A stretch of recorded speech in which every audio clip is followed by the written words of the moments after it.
Olá, seja muito bem-vindo a mais esse My Farm Agrocast. Vamos dar sequência falando um pouco mais sobre as pastagens do Brasil. E nós trouxemos uma grande especialista, uma força no campo, uma força feminina, que é a professora Janaína Martuccello. Grande satisfação receber você, professora, nesse podcast. E a gente está dando sequência num tema que para nós é novo, mas que, sem dúvidas, é um dos cultivos mais antigos que nós temos no Brasil. E aí, prof, é muito legal a gente poder trocar essa ideia de uma maneira muito genuína e poder ficar bem à vontade. E eu gostaria, né, de estender isso para você, que você ficasse bem tranquila, né? A gente está num período aí que se aproxima de muitos tratos culturais, né, que devem começar nas pastagens. E eu queria ouvir um pouquinho mais de você, né, professora, antes de tudo. Quem é Janaína Martuccello e por que tem essa paixão pelos pastos do Brasil? Antônio, é uma alegria estar aqui, né? Eu fico muito feliz com o convite, isso me alegra muito de poder estar aqui falando, né, para quem está te ouvindo, para quem está te assistindo. E eu gostaria também de pedir para você liberar para a gente lá do Forragicultura e Pastagem também esse podcast, tá? Tá liberado. Vamos Então, passar aqui, ó, a beleza. produção já. Esse podcast vai ficar disponível na My Farm Agrocast e também no Forragicultura e Pastagem. Tá gravado, hein? Beleza, então é isso. Então, para o pessoal do Forragicultura também, vai meu grande abraço aí por estar acompanhando. E eu me sinto em casa, realmente estou à vontade, né? Desde que cheguei aqui fui super bem recebida, então muito obrigada a você e toda a equipe. Quem é Janaína Martuccello? Eu sou uma apaixonada por pasto e gosto tanto que eu brinco com os meus alunos que eu até experimento, né? De vez em quando eu pego ali um pedacinho, como um pouquinho, esse é bom, esse é ruim, esse é duro, esse não é. Mas é brincadeira, eu sou uma pessoa apaixonada por pastagens e que tem um sonho. E eu já quero começar, né, nesse podcast dividindo meu sonho com você e com todo mundo que está ouvindo e assistindo a gente. Todo mundo tem sonho, né? E sonhar grande, sonhar pequeno dá o mesmo trabalho. Então eu sonho grande, né? Porque vai me dar o mesmo trabalho. O maior sonho da minha vida profissional é que a gente não tem nenhum hectare de pastagem degradada no Brasil. E eu tenho trabalhado todos os dias especificamente para isso.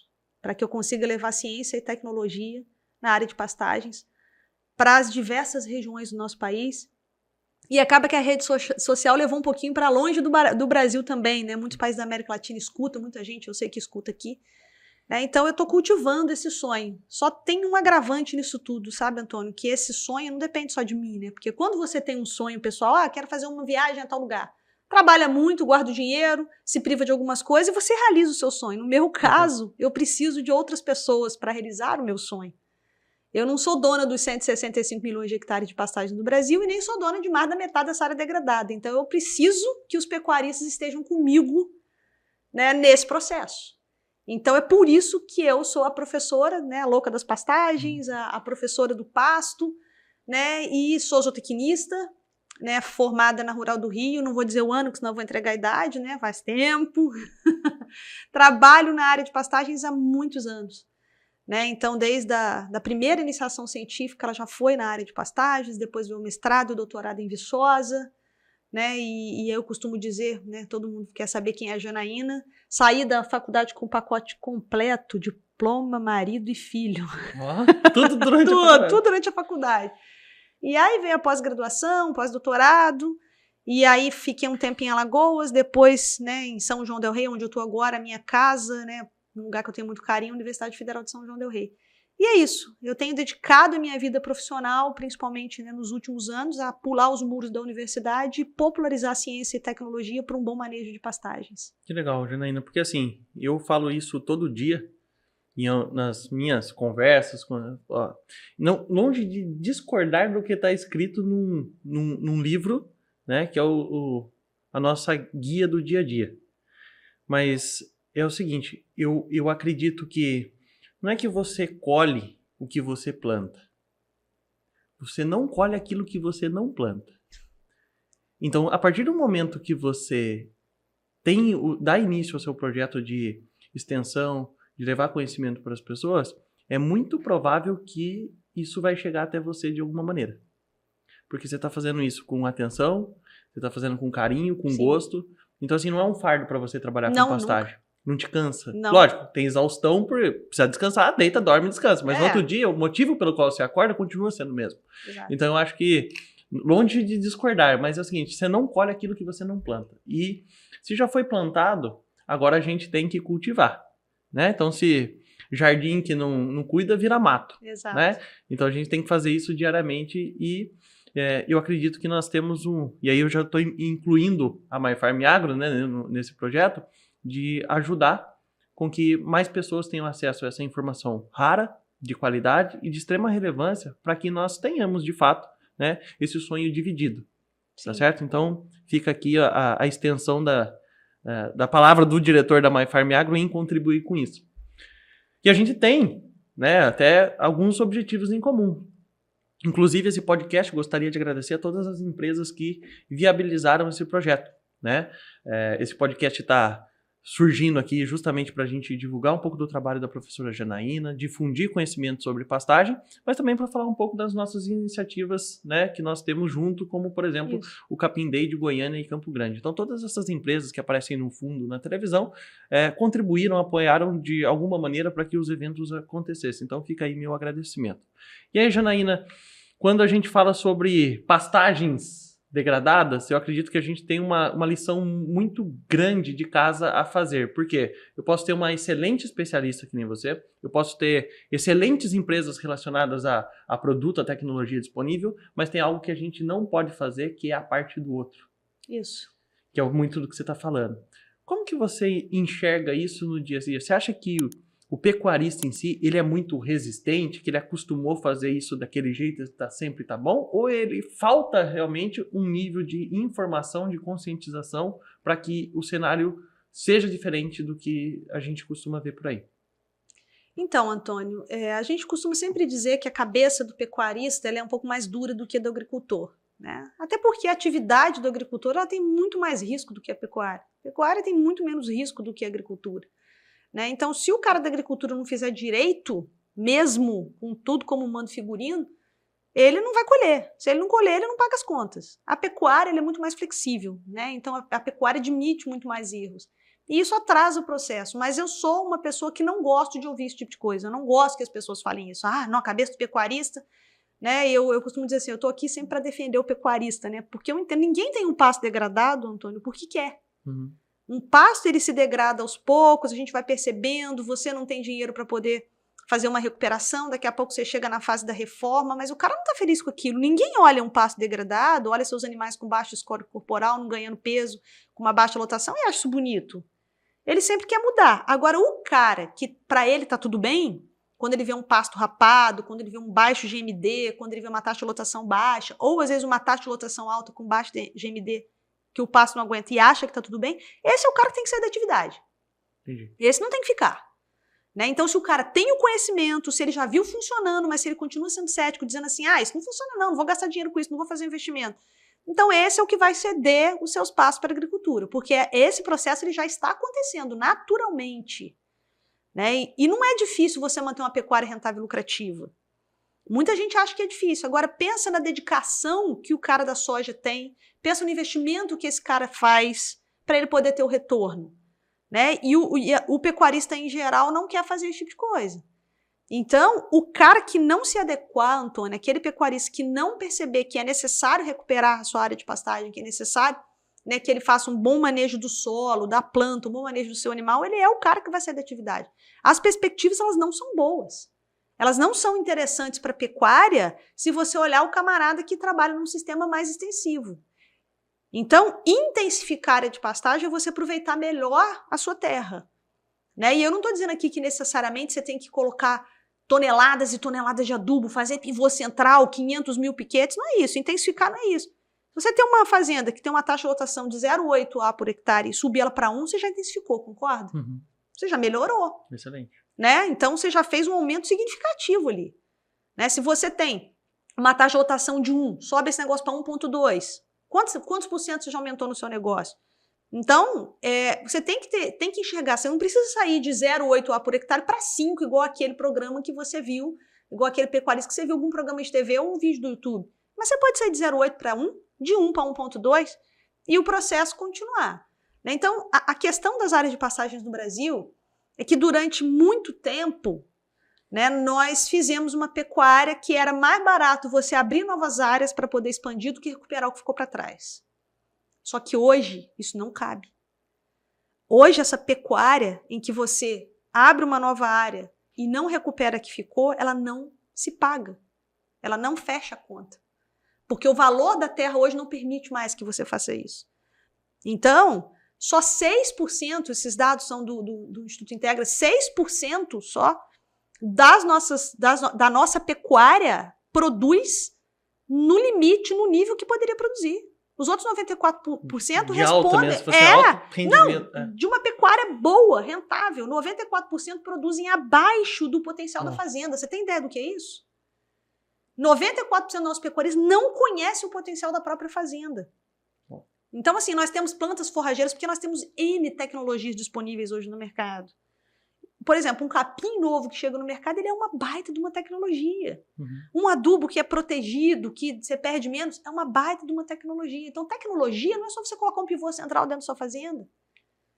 Sair instalando um sensor para cima. Exatamente, pra baixo, colocando lá os cordãozinhos na vaca, né? Tem um boi, tem o negócio da retina e tal. Inteligência artificial. Não é só isso. Então, tem muitas coisas que a gente acha que não cabe na nossa fazenda, mas que cabe. Né? Então, hoje a gente consegue fazer pecuária de uma forma mais intensificada do que se fazia antes. E nós andamos muito rápido, mas o meu copo está sempre meio cheio, Antônio. A nossa pecuária, ela já avançou muito. Até a década de 1980, a gente importava carne. Hoje nós somos o maior exportador que tem. Agora, você imagina, Antônio, se a gente colocar as nossas áreas de pastagem na ponta dos cacos, nós vamos fazer uma devassa nesse mundo. Ninguém vai competir com a gente. Ninguém.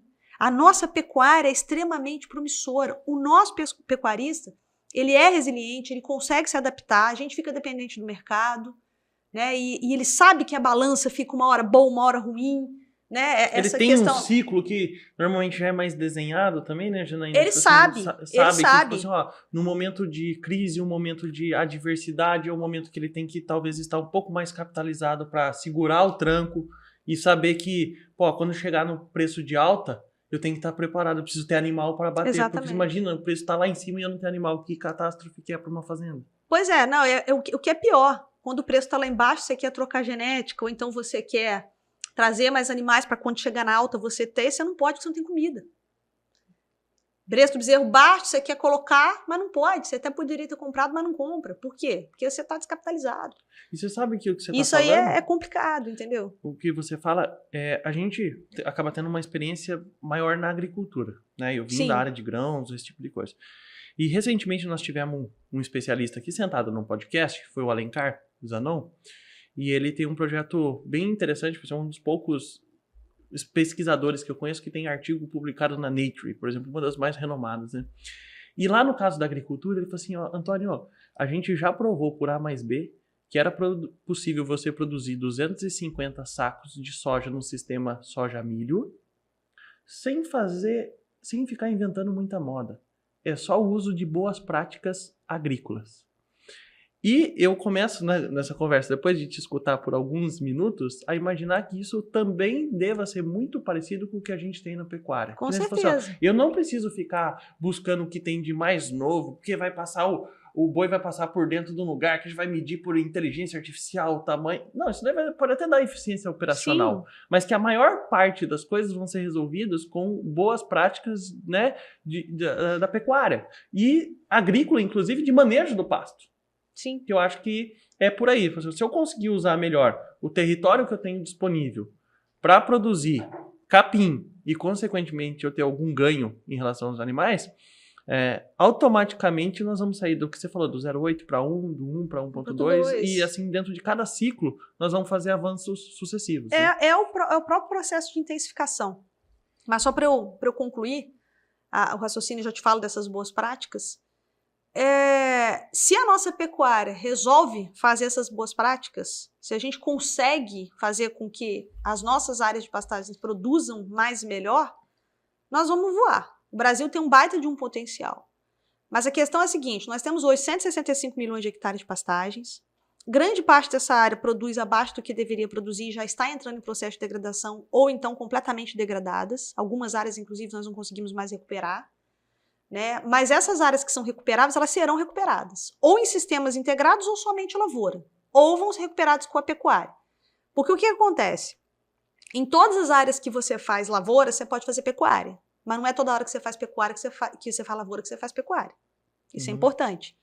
Por quê? Porque a pecuária ela é feita nas áreas mais marginais, a pecuária é feita em alto de morro, é feita no alagado, que dependendo da agricultura ela não entra, não é mecanizável, você não consegue ajustar. Perfeito. Então, nós vamos ter que nos preocupar com essa pecuária, que é uma pecuária de área marginal, porque provavelmente essas áreas melhores que nós temos no país vão ser destinadas à agricultura ou a sistemas consorciados. Então, os sistemas integrados, eles vão ser nós vamos sentar aqui de novo daqui a 20 anos para poder falar de um podcast que grande parte do nosso país vai estar trabalhando com sistemas integrados, que é o que vai funcionar para o nosso país. E nós temos condição climática para poder fazer isso, várias safras, vamos colocar o boi no meio das safras, isso já está acontecendo, isso é uma realidade. Então, aqui no Centro-Oeste, isso acontece demais. Então, isso é o que vai ajudar a gente. Então, o que vai acontecer? A nossa taxa de lotação média no Brasil, esse dado é um pouco controverso. Mas a taxa de lotação média no Brasil, vamos considerar que seja 1. Falam de 0,9 a 1,2. Uma unidade animal por hectare, considerando uma unidade animal como um animal de 450 quilos de peso corporal. Então, a taxa de lotação média no Brasil é de 1 A por hectare. Nossa, nós temos condição de dobrar essa taxa de lotação? Só com boas práticas de manejo de pastagem a gente dobra essa taxa de lotação. Mas qual é o problema? Nós não podemos colocar 400 milhões de cabeça aqui dentro desse país. A intenção não é dobrar a nossa taxa de lotação dobrando o nosso rebanho. Sim. Porque nós não temos capacidade de suporte para isso, porque os nossos pastos são mal manejados e não aguentariam os 400 milhões de hectares, não tem condição de fazer retenção. A intenção é que a gente dobre a capacidade de suporte. Eu tenho que dobrar a produção por área para diminuir essa área e trabalhar com uma lotação mais alta numa área menor. Tratar a área em questão. Exatamente, vou intensificar entendeu? o passo para... Não preciso expandir em área. Aonde eu tenho um A, eu vou colocar 2 unidades de animal. Eu vou liberar parte dessa área para lavoura. Perfeito. É isso. É só isso que tem que ser. Então o pessoal fica lá, tem um programa governamental que vai disponibilizar não sei quanto de dinheiro para recuperar 40 milhões de hectares de pastagem no Brasil, vai tudo virar lavoura. Que vire. Nós temos condição de fazer pecuária nos 120 milhões de hectares de pastagem que vai sobrar e fazer pecuária muito bem, porque nós já temos tecnologia para isso, Antônio. O que mais me dói é ver o pecuarista não utilizando técnicas que a academia já resolveu. A academia trabalha, as Embrapas, as universidades, a gente trabalha dia e noite para resolver problemas e a gente vê ainda pecuarista achando que nós estamos só no escritório, que a gente não faz nada. Da mesma forma que a gente vê pesquisador que não escuta o pecuarista, que não está com o pé lá, né, dentro da fazenda para saber realmente qual é a problemática. Então, nós precisamos conversar. A academia e a fazenda, a gente precisa conversar. Porque nós temos tecnologias e que não chegaram ainda lá dentro da porteira. Nós precisamos colocar essas tecnologias dentro da porteira. Isso é extremamente importante. E aí eu tenho uma frase, né, agora voltando a essa segunda parte aí da pergunta que você colocou, da sua fala, eu tenho uma coisa que eu sempre falo, eu sempre coloco isso no meu Instagram, sempre falo nas lives no YouTube. Qual o segredo da pecuária a pasto? Qual é o segredo? Faça o básico extraordinariamente bem feito. É isso. A partir do momento em que a gente sair de 2 zonas que a nossa pecuária vive demais, o pasto passado, principalmente, o pasto passado e o pasto rapado, principalmente. A nossa pecuária trabalha, ou você está com pasto passado, ou você está com pasto rapado. Nas águas está sobrando capim, na seca falta capim. Ou então falta capim, as águas é seca. Nós precisamos romper a barreira do pasto passado e do pasto rapado. Se a gente só conseguir fazer isso, Antônio, só isso, nós já vamos evoluir muito. Se a gente conseguir trabalhar nesse limite. Depois que você, como pecuarista, entrou nesse limite, aí nós vamos começar a mexer aqui dentro. Qual é a altura de entrada, qual é a altura de saída, quantos piquetes eu vou fazer, eu adubo ou não adubo? Não, primeiro eu aprendo a manejar, depois eu vou adubar. Porque essas tecnologias, elas já existem. Não rapar e não deixar passar é o primeiro passo. Progresso. Exatamente, é o primeiro passo. É o primeiro degrau. Sabe que a gente teve recentemente com alguns... vou falar assim, tive com um agricultor que foi uma das primeiras pessoas que implantou plantio direto dentro do estado do Mato Grosso. E ele falou assim, para chegar onde talvez eu esteja, tem 10 degraus, né? Mas implantar uma planta de cobertura dentro da propriedade é só o primeiro.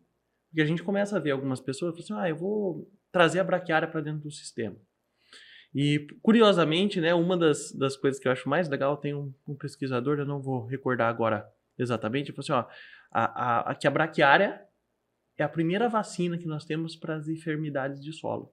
Olha que negócio louco. Porque a aeração de solo... Incluir isso nos dá uma estabilidade muito funcional para lidar nos tempos de adversidade. Então, nós tivemos recentemente uma condição climática bem adversa, principalmente no Cerrado, mas que áreas que tinham, por exemplo, braquiária dentro do sistema, independente se era para pecuária, pasto ou não. Se era para fazer um boi safrinha ou qualquer coisa.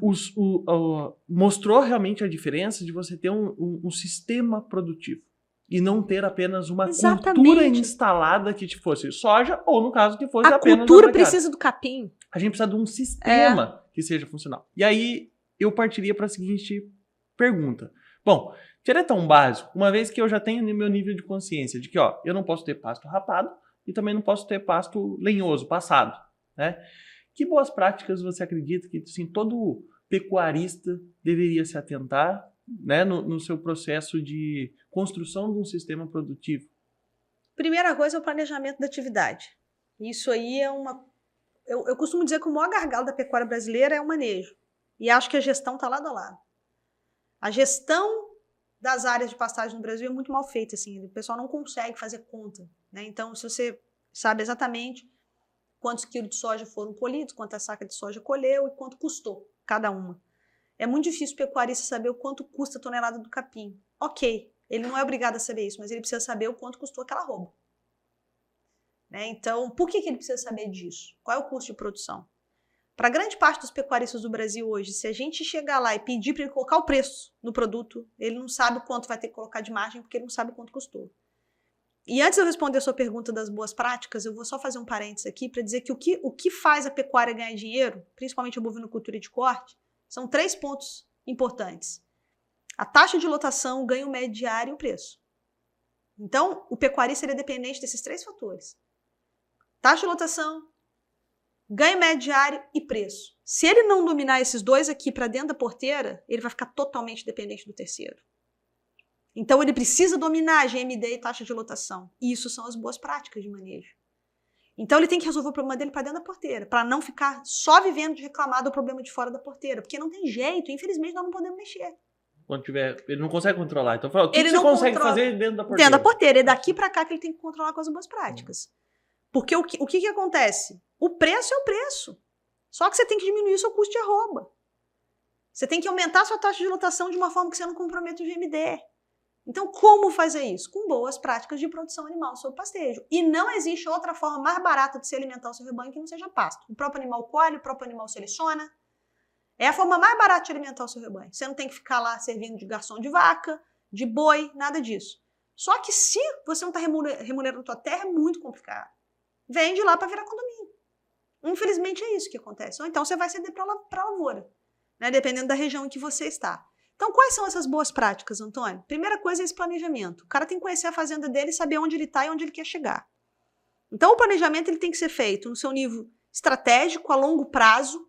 Olha, eu tenho uma fazenda de tantos hectares e eu preciso trabalhar com essa fazenda em 20% dela cada ano, melhorando ela mais um pouco. 20% o investimento vai ser alto porque ela está muito degradada. Então, vamos fazer 3%, 5%, mas isso tem que estar planilhado. Você tem que entender o que você quer da sua fazenda. Planejamento em nível estratégico é você executar, em nível tático é você executar o que você fez no nível estratégico. E o operacional é o dia a dia. O problema é que a pecuária brasileira ela vive do operacional. Uhum. Então não tem planejamento, eu estou precisando de semente, liga para o cara no desespero para pegar a semente naquele mesmo momento, já sair plantando, não deu tempo do calcário reagir, não dá tempo de fazer nada. Então, a primeira coisa é planejamento. Não é a pessoa falar, qual é a primeira coisa para você ter uma boa pastagem? Aí a resposta, assim, dos meus alunos e alguns técnicos, colegas, é análise de solo. Não, a análise de solo ela é o segundo elemento. O primeiro elemento é o planejamento da atividade. Você não consegue fazer nada sem planejar. Né? Tem aquele ditado lá que fala que os japoneses planejam 10 anos e executam em 1, né? Uhum. Então muda tudo no projeto, mas depois na hora de fazer só segue o plano que dá tudo certo. Aqui no Brasil a gente planeja em 1 mês e executa em 10 anos. Tudo sem planejamento nenhum, só, né? Nunca fica pronto aquilo que a gente quer. O segundo passo é você fazer a análise de solo, né? A maior parte da nossa pecuária não conhece seus solos. A maioria esmagadora não conhece seu solo, sabe se o solo... A gente ainda tem muito, né, dessa história, meu solo é preto, a terra é boa. E essa fazenda é fraca. Só de saber que, e, às vezes o cara fala, análise, só de saber que tem argila já é um baita de um programa. Exatamente. Esse aqui, ó, quando eu comprei, o cara entregou a análise, lá não tem nada, só tem análise física. Exato, mas na verdade, Antônio, nós temos capins muito adaptados a solos arenosos que têm uma excelente produtividade quando você faz o manejo adequado do solo, da planta e do animal. Claro. Então você consegue resultados fabulosos em Tocantins, Norte Tocantins, terra que tem muita Pedra. areia, pedra, solos rasos, a gente consegue ter resultados muito bons de produtividade. Né? Então, ninguém tem que condenar ou exaltar uma fazenda pelo solo, porque isso aí você pode fazer. Haja visto o plantio direto que tem feito para revolucionar várias áreas aí no nosso país. Né? Então, você consegue trabalhar o solo. E esse é um pensamento que o pecuarista precisa ter a longo prazo. Então, você tem que conhecer seu solo. Tem que saber a sua região, o seu microclima, que tipo de planta vai se adaptar, porque o próximo passo para uma boa prática é escolher uma forrageira adequada. Um dos grandes problemas da pecuária brasileira também é achar que existe solução fácil para problema difícil, acreditar em produto milagroso. Isso aí é... Não existe o capim milagroso. O que faz milagre na sua fazenda é o capim que você sabe manejar e que é adaptado às suas condições de solo e clima. E não adianta só escolher um capim que seja adaptado às suas soluções, às suas condições de solo e clima se você não sabe manejar. A gente faz uma pecuária de produto ao invés de processos. E aí fica mais caro. Porque quando você usa produtos sem dominar os processos, você encarece a sua arroba, você encarece seu litro de leite. Então, você precisa entender se você sabe manejar. É pegar a tua equipe, se olhar no espelho e falar, nós temos condição de encarar esse capim aqui? Porque só porque você viu um capim maravilhoso numa fazenda tal, não significa dizer que ele vai ser bom. Ele pode até se encaixar nas suas condições de clima, mas a sua equipe pode não estar preparada para utilizar aquela forrageira. Porque tem capim que dá na cara da gente mesmo, que eles são muito dóceis para o manejo. São capins que quando você vê os resultados de pesquisa, os resultados registrados no Ministério, você vê os resultados fabulosos, mas que condição que você conseguiu aquilo? Você vai conseguir dar essa condição para ele, que é uma condição boa de manejo, né? Uma condição boa de adubação, às vezes. Mas, assim, não significa dizer que se você adubar também você vai chegar no potencial dele, porque não adianta você adubar e não colher. E tem muito pecuarista, acho que, ou, né, vamos falar assim, os encarregados, os administradores de fazenda, que na maioria das vezes, por falta do planejamento, cometem uma sucessão de erros. Exato. A níveis operacionais, que é, por exemplo, vamos supor que essa pessoa ela fez uma diagnose do solo dela, que você tem um resultado. E aí saiu lá, Janaína, que o cara devia usar 4 toneladas de calcário. Tá, daí ele prefere, né, fazer 2 toneladas, né, na área inteira. Tal, tipo, né, do que fazer as 4 toneladas numa área menor para chegar lá e fazer um negócio bem feito, né? Então, essa parte do que nós estamos falando, ela cruza, né, um erro técnico agronômico do negócio, do estabelecimento desse pasto, com uma falta de planejamento e direcionamento. Você fala, cara, é o seguinte, a gente não precisa dobrar de um ano para o outro a nossa unidade animal aqui. Nós precisamos fazer avanços progressivos, né? E acho que isso que você está falando sai diretamente. Cara, tem liderança estratégica para chegar no objetivo final da fazenda, porque acho que é muito doloroso a pessoa que é um pecuarista ou um empresário, ela chegar ao final da sua atividade e falar assim, cara, não sobrou nada. Todo esse esforço. Exato. Né? Então acho que acontece muito. E ninguém acha isso bom. Ninguém quer passar por isso. Você quer chegar e no final perceber que você teve um ganho com aquilo que você se dedicou. Mas, quando se fala disso, quando se faz isso que você está falando, que ao invés de você colocar as 4 toneladas metade da área, você colocar 2 toneladas no dobro, né, na área completa, isso aí acontece mais do que você imagina. Existe um número mágico no Brasil que fala para a gente colocar 3 toneladas de calcário nas áreas de pastagem, independente de qual região que você está, qual estado, qual tipo de solo. Esse número, não sei debaixo do sovaco de quem saiu esse número, gostaria até de saber quem foi o mágico que gerou esse número. E esse número é uma realidade. Isso não existe. Inclusive, eu estou para te dizer que dentro da mesma fazenda, às vezes um piquete do lado do outro, as recomendações elas vão ser diferentes. Claro, com certeza. Tem uma mancha de solo, alguma coisa aí. Isso não é fazer o básico extraordinariamente bem feito. E você deu um exemplo bem bacana dessa história do calcário, porque o calcário, cara, sofre demais com esses negócios, porque o calcário é bom demais para a gente errar, né? O pessoal erra muito na aplicação do calcário. Aí aplica o calcário, não espera o calcário reagir, aí já quer fazer a adubação fosfatada junto com o calcário. Né? Aí tem várias outras coisas, né? Bota o gesso junto com o calcário, até pode, não é proibitivo, mas se separar, você tem um resultado melhor. Isso é fazer o básico bem feito. É você ter um plano, ter uma ordem para você fazer as coisas. Se a bendita da análise de solo recomendou 4 toneladas de calcário, meu amigo, coloca 4 toneladas de calcário, pelo amor de Deus. Não vamos colocar menos e não vamos colocar mais. Ah, posso colocar mais? Pode, tá? Só que o pessoal da lavoura faz muito isso. Eleva muito a saturação por base. Mas eu queria deixar um recado pro pessoal do capim aqui, que o pessoal da lavoura usa micronutriente, gente. O pessoal do capim não usa, porque o pH, quando tá alto demais, ele inibe a absorção de alguns micronutrientes. Né? Embora nossos níveis de exigência em plantas forrageiras seja bem menor do que das culturas, a gente esquece desse detalhe. Ah, eu vou fazer igual a lavoura, vou levar minha saturação por base aqui. Pode fazer, mas lembra que o povo da lavoura usa o micronutriente. Inclusive, eu acho que é bem legal e oportuno falar assim, né, que a gente tem que tratar o pasto, exatamente, né, como planta de maior interesse econômico. E é mesmo, né? Você até tem o livro, se quiser falar um pouquinho, né? Fala assim, ó, seu pasto também é lavoura, seu dinheiro é capim. Como é que é isso daí, Janaína? Na verdade é o seguinte, pasto é lavoura. Isso é uma das coisas que eu bato. Eu tenho 3 frases, né? Que, para causar a frase de impacto, o professor inventa uma. Não. É porque eu acredito nisso mesmo. Pasto é lavoura. Se você não tratar seu pasto como uma lavoura, como outra qualquer, você não vai ter rentabilidade, não tem como ter lucratividade na fazenda. Esquece. Então, pasto é lavoura. Se você deixar lá, se você investir, ele te dá, ele te responde. Né? Se você largar para lá, ele também vai matar. Tudo bem. É uma atividade de menor risco, só que você tem uma menor rentabilidade. Você vai estar nos 94% que não aproveita o potencial da fazenda. Aí você tem que decidir onde você vai estar. Se você quer estar onde não se aproveita o potencial da fazenda, ou se você quer aproveitar o potencial da sua fazenda e deixar um negócio bom para os seus filhos, né? Isso é interessante, porque nós estamos tendo vários problemas com sucessão. Né? Ninguém quer receber um negócio que só dá dor de cabeça, né? Ninguém. Né? Se tiver lucrativo, você pode ter certeza que várias gerações vão ficar no seu negócio. Então, pasto é lavoura como outra qualquer. A segunda frase é, né, seu dinheiro é capim. Eu sempre falo pro pessoal, lembre sempre. O pessoal sabe que no final eu vou falar isso, né? Pasto é lavoura, seu dinheiro é capim. O meu Antônio, tudo que eu tenho na minha vida, eu devo a capim. É tudo.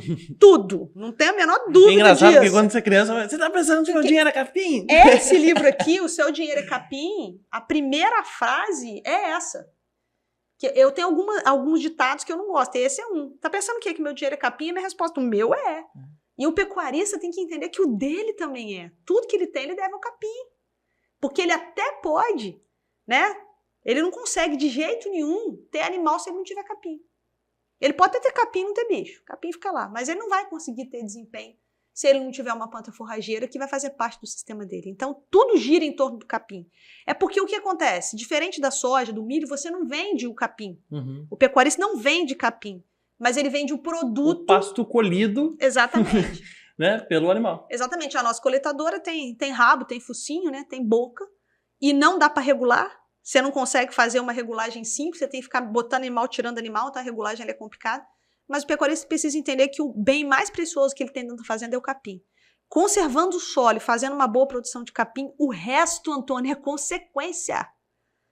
E aí tem a terceira frase, que esses 3... Aqui eu tenho 2, né? O terceiro vai ser até o final do ano, que é o no pasto é mais barato.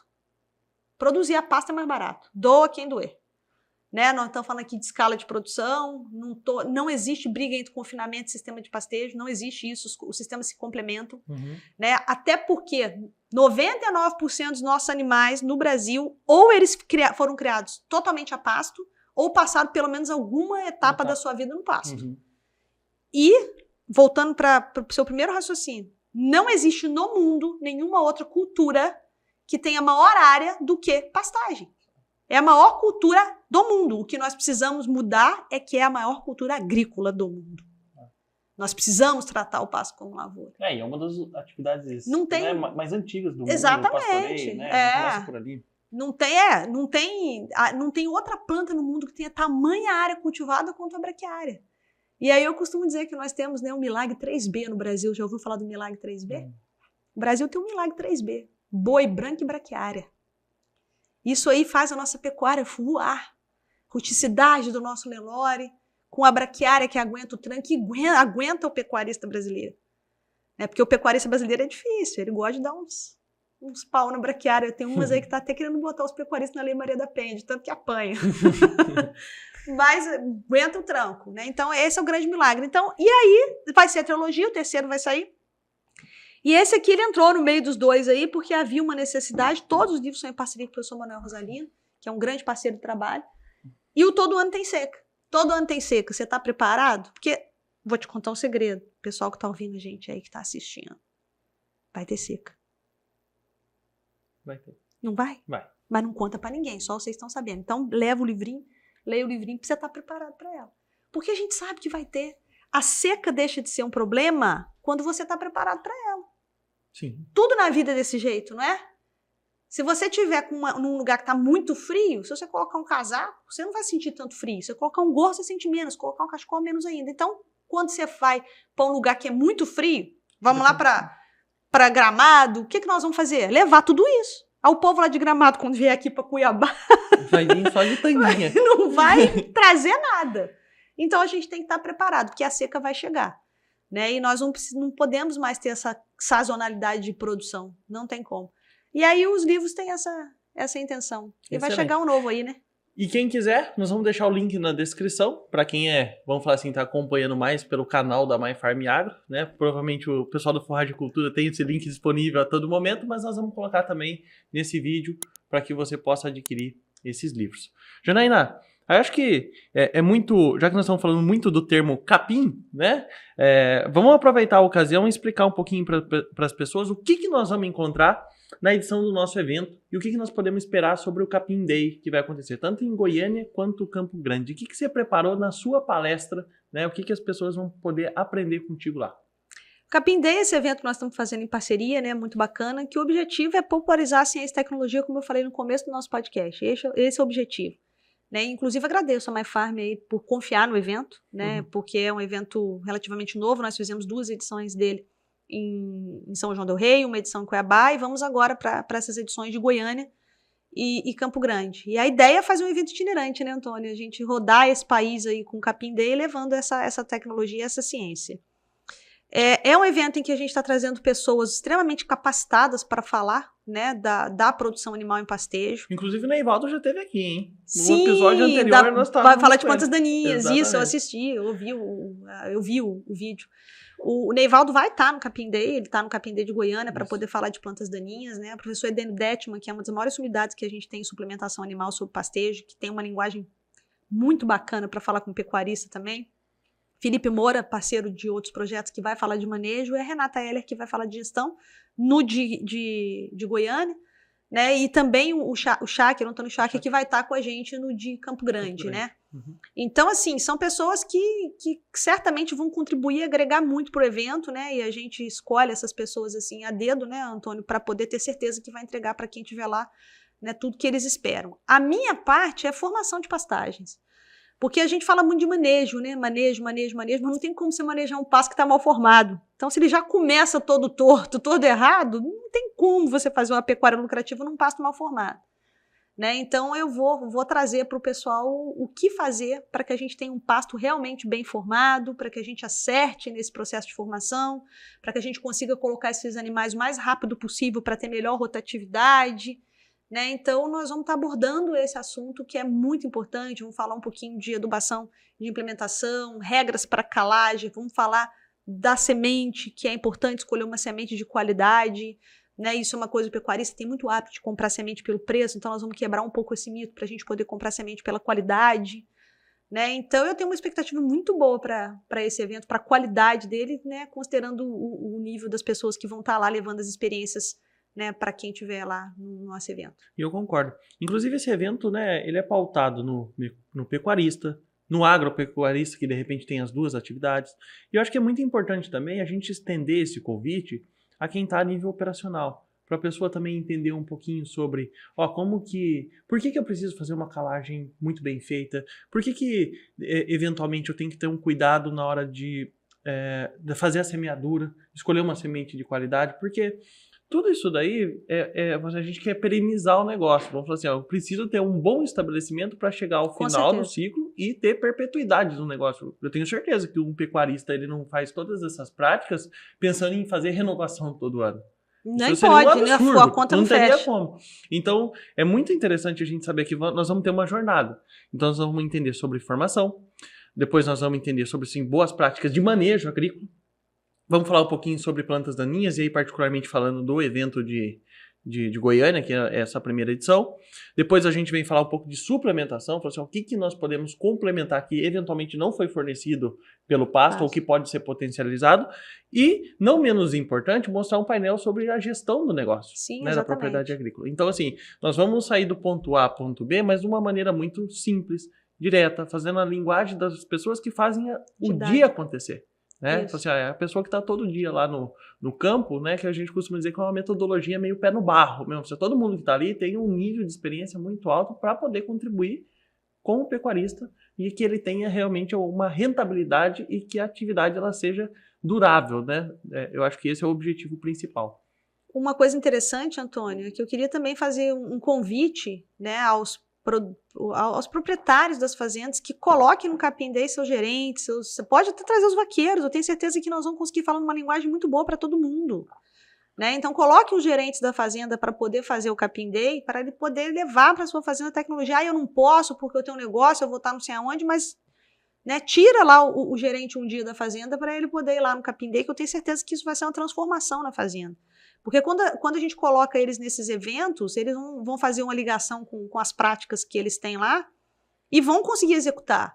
Porque nada do que vai ser dito ali são coisas que eles não fazem no dia a dia. O que a gente vai quebrar ali talvez seja algumas tecnologias que estejam sendo utilizadas de forma subutilizadas, né? Não tão corretas. Então, talvez em algumas fazendas o Capim Day vai fazer um ajuste fino, na outras vai fazer uma revolução.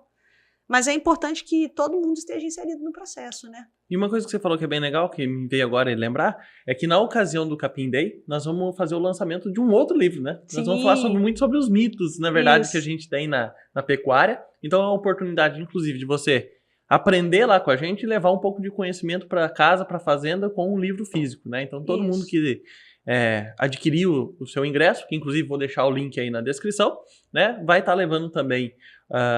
além do kit participante, obviamente, mas você também vai levar um exemplar desse livro para desmistificar um pouquinho sobre a pecuária. O livro se inscreveu, ganhou o livro. Vai estar disponível para vocês dentro da sacolinha. Excelente. Prof, eu gostaria de agradecer imensamente pelo papo, pela conversa. Eu acredito que foi muito interessante para quem está nos acompanhando aqui, seja você da My Farm Agro ou do Forragicultura, que não me conhece também, porque a gente consegue passar um pouquinho do nosso pilar educacional, que eu acho que é muito importante. Eu sempre gosto de frisar que, assim, eu acredito muito mais nas pessoas do que nas coisas, né? Então, assim, uma das missões que nós temos como empresa é realmente contribuir para que nós tenhamos pessoas melhores dentro das propriedades agrícolas, seja ela uma lavoura de soja, de milho, ou agora se estendendo isso dentro de uma lavoura de capim. Então, eu gostaria de agradecer imensamente a todo mundo que contribuiu e deu essa oportunidade, nos deu atenção aí para conversar. Tá certo, Janaína? Muito obrigado e espero que a gente possa se encontrar novamente aqui nesse podcast. Eu que agradeço, Antônio. Pode contar comigo sempre. É um prazer estar aqui com você. O pessoal aí que chegou, né, nesse podcast pelo Forragicultura e Pastagens, pode ir lá procurar nas plataformas de streaming My Farm para poder ouvir também, porque vem muita gente boa aqui. Né? Segue no YouTube, like, e vamos todo mundo ajudar na realização desse sonho, que o Antônio já comprou também, né? Tá comprado. Então, vamos juntos e lembre-se sempre, seu pasto é lavoura, seu dinheiro é capim, no pasto é mais barato. Obrigado, pessoal. Até a próxima. Nos vemos num próximo videocast.